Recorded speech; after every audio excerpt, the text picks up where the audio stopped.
ನಾನಿವತ್ತು ಅಪ್ಲೋಡ್ ಮಾಡ್ತಾ ಇರೋದು ನಮ್ಮ ಟ್ರಿಪ್ನ ಕಂಟಿನ್ಯೂಯೇಷನ್ ವ್ಲಾಗ್.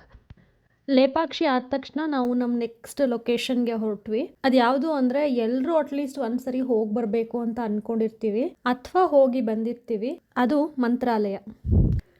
ನಾವು ತುಂಬ ದಿನದಿಂದ ಅಂದ್ಕೊಂಡಿದ್ವಿ ಹೋಗಬೇಕು ಅಂತ. ಅದಕ್ಕೆ ಟೈಮ್ ಇವಾಗ ಕೂಡ ಬಂತು ಅನ್ಸುತ್ತೆ. ಮಂತ್ರಾಲಯಕ್ಕೆ ಹೋಗೋದಕ್ಕೆ 2 ರೂಟ್ ಇದೆ. ಒಂದು ದೊಡ್ಡಬಳ್ಳಾಪುರ ಇಂದ ಅನಂತಪುರಂಗೆ ಹೋಗಿ ಅಲ್ಲಿಂದ ಮಂತ್ರಾಲಯಕ್ಕೆ ಹೋಗೋದು. ಆ ರೋಡು ಕಂಪ್ಲೀಟ್ ಆಗಿ ಆಂಧ್ರ ಒಳಗಡೆಯಿಂದ ಟ್ರಾವೆಲ್ ಆಗುತ್ತೆ. ಇನ್ನೊಂದು ಚಿತ್ರದುರ್ಗ ರೂಟಲ್ಲಿ ಹೋಗೋದು. ಟ್ರಾವೆಲಿಂಗಿಗೆ ಅಬ್ಬಬ್ಬಾ ಅಂದರೆ 7 ಅವರ್ಸ್ ಸಾಕಾಗುತ್ತೆ. ಗೂಗಲ್ ಆ್ಯಕ್ಚುಲಿ ಆಂಧ್ರ ರೂಟೇ ತೋರಿಸುತ್ತೆ. ನಾವು ಅದೇ ರೂಟಲ್ಲಿ ಹೋಗಿದ್ದು. ಆದರೆ ಆ ರೋಡಲ್ಲಿ ಜನಸಂದಣಿನೇ ಇಲ್ಲ. ರೆಸ್ಟೋರೆಂಟ್ಗಳಂತೂ ಮೊದಲೇ ಇಲ್ಲ. ನೈಟ್ ಏನಾದರೂ ಟ್ರಾವೆಲ್ ಮಾಡೋ ಪ್ಲ್ಯಾನಲ್ಲಿದ್ದರೆ ದಯವಿಟ್ಟು ಆ ರೂಟ್ನ ಅವಾಯ್ಡ್ ಮಾಡಿ. ಎಷ್ಟೋ ದೂರದವರೆಗೂ ಜನಸಂದಣಿ ಇಲ್ಲ. ಏನಾದರೂ ಎಮರ್ಜೆನ್ಸಿ ಬಂತಂದರೆ ಯಾರೂ ಹೆಲ್ಪ್ ಕೇಳೋಕ್ಕೂ ಆಗಲ್ಲ ಅಂಥ ಪರಿಸ್ಥಿತಿ ಬಂದ್ಬಿಡುತ್ತೆ. ಚಿತ್ರದುರ್ಗ ರೂಟ್ ಸ್ವಲ್ಪ ಲಾಂಗ್ ಅಂತ ಅನಿಸಿದ್ರು ರೋಡ್ ಚೆನ್ನಾಗಿದೆ. ತುಂಬ ಬೇಗ ಹೋಗಿ ರೀಚ್ ಆಗ್ಬೋದು. ಆಲ್ಮೋಸ್ಟ್ ಸೇಮ್ ಟೈಮಲ್ಲೇ ರೀಚ್ ಆಗ್ತೀವಿ. ಇಲ್ಲ ಟ್ರೈನಲ್ಲಿ ಹೋಗೋದು ಬೆಸ್ಟ್. ನಾವು ಈವ್ನಿಂಗ್ 8 o'clock ಎಲ್ಲ ಮಂತ್ರಾಲಯ ರೀಚ್ ಆದ್ವಿ. ಒಂದ್ಸರಿ ಮಠದ ಹತ್ರ ಹೋಗಿ ಬರೋಣ ಅಂತ ಹೋದ್ವಿ. ಆ್ಯಕ್ಚುಲಿ ನೈಟ್ ವ್ಯೂ ಮಾರ್ನಿಂಗ್ ವ್ಯೂಗಿನ್ನ ಚೆನ್ನಾಗಿ ಅನಿಸುತ್ತೆ ಅಲ್ಲಿ ಮಠದ ಹತ್ರ. ಇಲ್ಲಿ ಆಲ್ಮೋಸ್ಟ್ ಎಲ್ಲರೂ ಕನ್ನಡ ಮಾತಾಡ್ತಾರೆ. ಹೊರಗಡೆ ವ್ಯಾಪಾರ ಮಾಡೋರಿಂದ ಹಿಡಿದು ದೇವಸ್ಥಾನದ ಸ್ಟಾಫ್ವರೆಗೂ ಎಲ್ಲರೂ ಕನ್ನಡ ಮಾತಾಡ್ತಾರೆ. ಯಾವುದೇ ಪ್ರಾಬ್ಲಮ್ ಆಗಲ್ಲ ಹೋಗಿ ಬರೋದಕ್ಕೆ.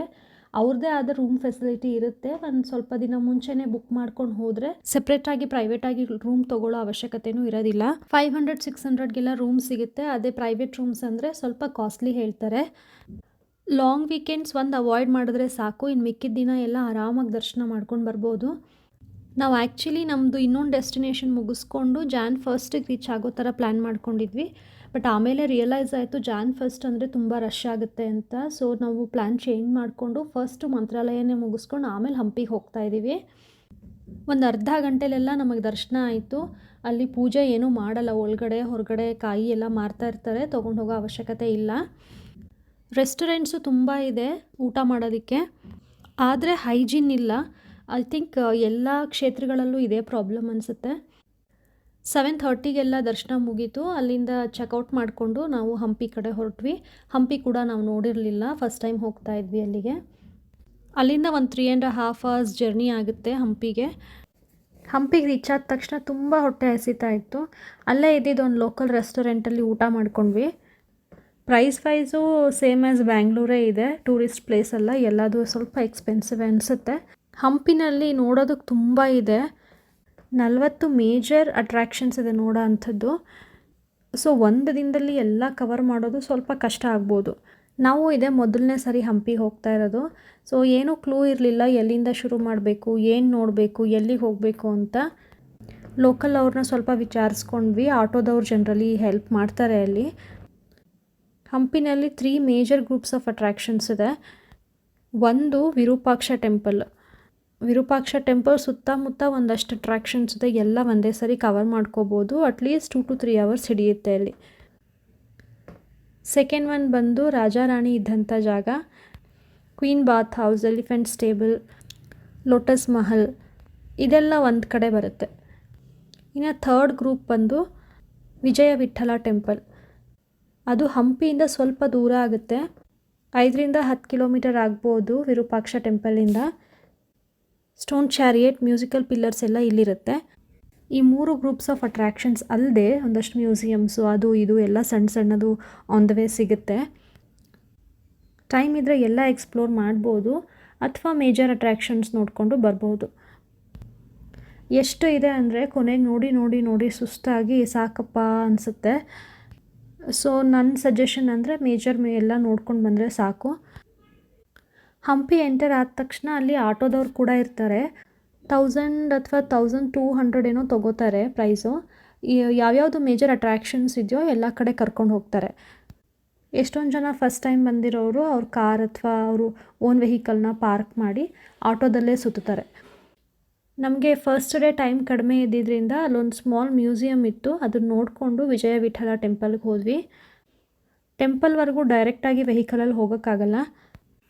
ಅಲ್ಲಿ ಪಾರ್ಕಿಂಗ್ ಫೆಸಿಲಿಟಿ ಇದೆ. ಪಾರ್ಕ್ ಮಾಡಿ ವಾಕ್ ಮಾಡಿ ಹೋಗ್ಬೋದು ಡೈರೆಕ್ಟಾಗಿ ಟೆಂಪಲಿಗೆ. ಅಥವಾ ಎಲೆಕ್ಟ್ರಿಕ್ ಬಗ್ಗೀಸ್ ಅವೈಲೇಬಲ್ ಇರ್ತವೆ. 30 rupees per person to and fro. ಅದನ್ನು ತೊಗೊಂಡು ಟಿಕೆಟ್ನ ಅದರಲ್ಲಿ ಕೂಡ ಹೋಗ್ಬೋದು. ಅದಲ್ಲದೆ ಎಂಟ್ರಿ ಫೀ ಅಂತ 40 ರುಪೀಸ್ ತೊಗೋತಾರೆ per head. Kids less than 15 years ಅವ್ರಿಗೆ ಏನೂ ಇಲ್ಲ ಟಿಕೆಟ್ಸು. ಈ 40 ರುಪೀಸು ಹಂಪಿನಲ್ಲಿರೋ ಎಲ್ಲ ಸೈಟ್ಸ್ಗೂ ಅಪ್ಲಿಕೇಬಲ್ ಆಗುತ್ತೆ ಒಂದು ಸರಿ ತೊಗೊಂಡ್ರೆ. 1 ಡೇಗೆ ಮಾತ್ರ ಅದು. ಇನ್ನು ನಾಳೆ ಬಂದು ನೋಡ್ತೀವಿ ಅಂದರೆ ಮತ್ತೆ ನಾವು 40 ರುಪೀಸ್ ಟಿಕೆಟ್ ತೊಗೋಬೇಕಾಗುತ್ತೆ. ಟೆಂಪಲ್ ಒಳಗಡೆ ಹೋದ್ಮೇಲೆ 1-2 ಅವರ್ಸ್ ಹಿಡಿಯುತ್ತೆ ಕಂಪ್ಲೀಟ್ ಟೆಂಪಲ್ ನೋಡೋದಕ್ಕೆ. ಸ್ಟೋನ್ ಚಾರಿಯಟ್ ಇದೆ ಅಲ್ಲಿ, ಮ್ಯೂಸಿಕಲ್ ಪಿಲ್ಲರ್ಸ್ ಇದೆ, ಒಂದಷ್ಟು ಮಂಟಪಗಳಿದೆ. ಒಂದು ಸ್ವಲ್ಪ ಮಂಟಪಕ್ಕೆ ಅಲೋ ಇಲ್ಲ, ಹೊರಗಡೆಯಿಂದ ನೋಡ್ಬೋದು. ಇಲ್ಲಿಗೆ ಈವ್ನಿಂಗ್ ಅಥವಾ ಅರ್ಲಿ ಮಾರ್ನಿಂಗ್ ಹೋದರೆ ತುಂಬ ಚೆನ್ನಾಗಿರುತ್ತೆ, ಯಾಕಂದರೆ ಇದು ಸ್ವಲ್ಪ ಹಿಲ್ ಸ್ಟೇಷನ್ ಥರ ಇದೆ, ಅಲ್ಲಿ ನೋಡೋಕ್ಕೆ ಚೆನ್ನಾಗಿರುತ್ತೆ. ಇದಾದಮೇಲೆ ನಾವು ಬೇರೆ ಯಾವ ಸೈಟ್ಸ್ಗೂ ಹೋಗಲಿಲ್ಲ. Next day early morning Virupaksha temple explore ಮಾಡೋಣ ಅಂತ ಹೊರಟ್ವಿ. ಆನ್ ದ ವೇ ಲೆಫ್ಟ್ ಸೈಡಿಗೆ ಉಗ್ರ ನರಸಿಂಹ ಮತ್ತು ಒಂದು ಬಡವಿ ಲಿಂಗ ಅಂತ ಕಾಣಿಸುತ್ತೆ. ಇದು ಕೂಡ ಹಂಪಿನಲ್ಲಿ 2 ಮೇನ್ ಅಟ್ರ್ಯಾಕ್ಷನ್ಸು. ಇದೆರಡನ್ನೂ ಏಕಶಿಲೆಯಲ್ಲಿ ಕೆತ್ತಿದ್ದಾರೆ, ತುಂಬ ದೊಡ್ಡದಿದೆ. ಇದೆಲ್ಲನೂ ಡೆಕ್ಕನ್ ಮುಸ್ಲಿಂ ಸುಲ್ತಾನ್ಸು ಅಟ್ಯಾಕ್ ಮಾಡಿದ್ದಾರೆ. ಬೇಜಾರಾಗುತ್ತೆ ನೋಡೋದಕ್ಕೆ, ಇಷ್ಟೊಂದು ಕಷ್ಟಪಟ್ಟು ಕಟ್ಟಿರೋ ದೇವಸ್ಥಾನನ ಎಷ್ಟು ಕಡಿಮೆ ಸಮಯದಲ್ಲಿ ಹಾಳು ಮಾಡಿಬಿಟ್ಟಿದ್ದಾರೆ ಅಂತ. ಡ್ಯಾಮೇಜ್ ಆಗಿದೆ. ಒಂದಲ್ಲ ಎರಡಲ್ಲ, ಅಲ್ಲಿರೋ ಎಲ್ಲ ದೇವಸ್ಥಾನ ಎಲ್ಲ ಮಾನ್ಯುಮೆಂಟ್ಸ್ ಮೇಲೂ ಅಟ್ಯಾಕ್ ಮಾಡಿದ್ದಾರೆ. ಅದೆರಡು ಮುಗಿದ ತಕ್ಷಣ ಸ್ವಲ್ಪ ದೂರದಲ್ಲೇ ಕೃಷ್ಣ ಟೆಂಪಲ್ ಸಿಗುತ್ತೆ. ಲೆಫ್ಟ್ ಸೈಡಲ್ಲಿ ತುಂಬ ದೊಡ್ಡದಿದೆ ಟೆಂಪಲ್ಲು. ಇಲ್ಲಿ ಯಾವ ಟೆಂಪಲಲ್ಲೂ ವಿಗ್ರಹಗಳಿಲ್ಲ. ಈ ಆಕ್ರಮಣ ಗೊತ್ತಾದ ತಕ್ಷಣ ಎಲ್ಲ ವಿಗ್ರಹಗಳನ್ನೂ ಬೇರೆ ಕಡೆ ಶಿಫ್ಟ್ ಮಾಡಿದಾರಂತೆ. ಸೊ ಯಾವ ಟೆಂಪಲಲ್ಲೂ ವಿಗ್ರಹ ಇಲ್ಲ, ಪೂಜೆ ನಡೆಯಲ್ಲ. ವಿರೂಪಾಕ್ಷ ಟೆಂಪಲಲ್ಲಿ ಮಾತ್ರ ಪೂಜೆ ನಡೆಯುತ್ತೆ. ಕೃಷ್ಣ ಟೆಂಪಲ್ ಆದ ತಕ್ಷಣ ವಿರೂಪಾಕ್ಷ ಟೆಂಪಲ್ ಹತ್ರ ಪಾರ್ಕಿಂಗ್ ಇದೆ, ಅಲ್ಲಿ ಪಾರ್ಕ್ ಮಾಡಿ ಕಾರ್ನ ದರ್ಶನ ಮುಗಿಸ್ಕೊಂಡು ರೈಟ್ ಸೈಡಿಗೆ ಹೋದರೆ ಅಲ್ಲೊಂದು ಎಂಟ್ರೆನ್ಸ್ ಸಿಗುತ್ತೆ. ಅದ್ರ ಒಳಗಡೆ ಹೋದರೆ ಸಖತ್ತಾಗಿರೋ ಬ್ಯೂಟಿಫುಲ್ ವ್ಯೂ ಸಿಗುತ್ತೆ. ಅಲ್ಲೂ ಒಂದಷ್ಟು ಟೆಂಪಲ್ಸ್ ಇದೆ, ಮಂಟಪಗಳಿದೆ. ಅದನ್ನು ಕಂಪ್ಲೀಟಾಗಿ ಎಕ್ಸ್ಪ್ಲೋರ್ ಮಾಡಿದ್ರೆ ಅಲ್ಲೇ ಸಾಸಿವೆ ಕಾಳು ಗಣೇಶ, ಕಡಲೆಕಾಳು ಗಣೇಶ ಎಲ್ಲ ಅಲ್ಲೇ ಸಿಗುತ್ತೆ.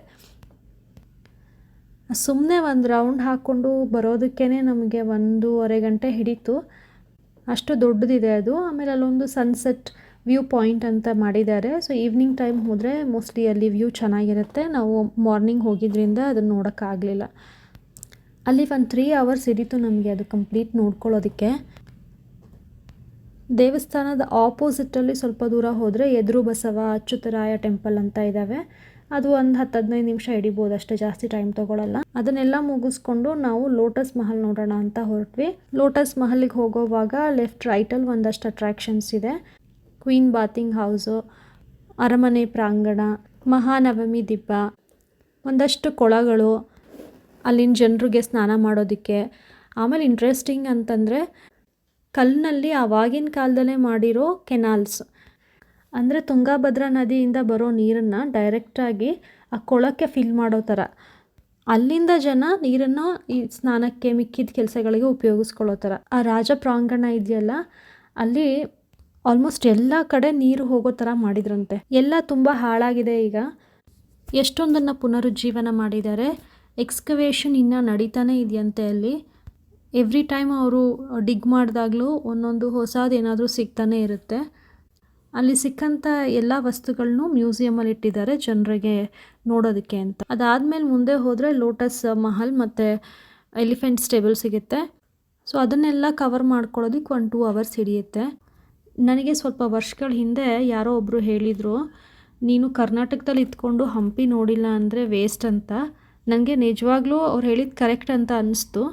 ಇಲ್ಲಿಗೆ ಬಂದು ನೋಡಿದ್ಮೇಲೆ ಎಲ್ಲರೂ ಅಟ್ಲೀಸ್ಟ್ ಒಂದು ಸರಿನಾರು ನೋಡಬೇಕಾಗಿರೋವಂಥ ಜಾಗ ಇದು. ಇದು ಯುನೆಸ್ಕೋ ಹೆರಿಟೇಜ್ ಸೈಟಿಗೆ ಸೇರಿರೋದ್ರಲ್ಲಿ ಆಶ್ಚರ್ಯನೇ ಇಲ್ಲ. ಜನರಲಿ ಟ್ರಿಪ್ಪಲ್ಲೆಲ್ಲ ಮಕ್ಕಳನ್ನ ಕರ್ಕೊಂಡು ಹೋಗಿ ತೋರಿಸಿರ್ತಾರೆ, ಆದರೆ ಎಷ್ಟೋ ಮಕ್ಳಿಗೆ ಅಲ್ಲಿಗೆ ಹೋಗೋಕ್ಕಾಗಿರಲ್ಲ, ಅದರಲ್ಲಿ ನಾನು ಒಬ್ಳು. ಸೊ ಅದನ್ನೆಲ್ಲ ಕವರ್ ಮಾಡಿಕೊಂಡು 5 o'clock ಹಂಗೆ ಹೊರಟ್ವಿ ಅಲ್ಲಿಂದ. ನೈಟ್ 11ಗೆಲ್ಲ ರೀಚ್ ಆದ್ವಿ. ರೋಡ್ ಕೂಡ ತುಂಬ ಚೆನ್ನಾಗಿದೆ, ಟ್ರಾವೆಲ್ ಮಾಡೋಕ್ಕೇನು ಬೇಜಾರಾಗಲ್ಲ. ಅದು ಬಾಂಬೆ ಬ್ಯಾಂಗ್ಳೂರ್ ಹೈವೇ, ಸೊ ಚೆನ್ನಾಗೇ ಇರುತ್ತೆ. ಯಾರ್ಯಾರು ನೋಡಿಲ್ವೋ ಹೋಗಿ ಡೆಫಿನೆಟ್ಲಿ ನೋಡಿ ಒಂದ್ಸರಿ. ಸೊ ಇದಿಷ್ಟು ನಾವು ಕವರ್ ಮಾಡಿದ ಪ್ಲೇಸಸ್ಸು ನಮಗೆ ಸಿಕ್ಕಿದ ಟೈಮಲ್ಲಿ. Thank you for watching. Bye bye, take care.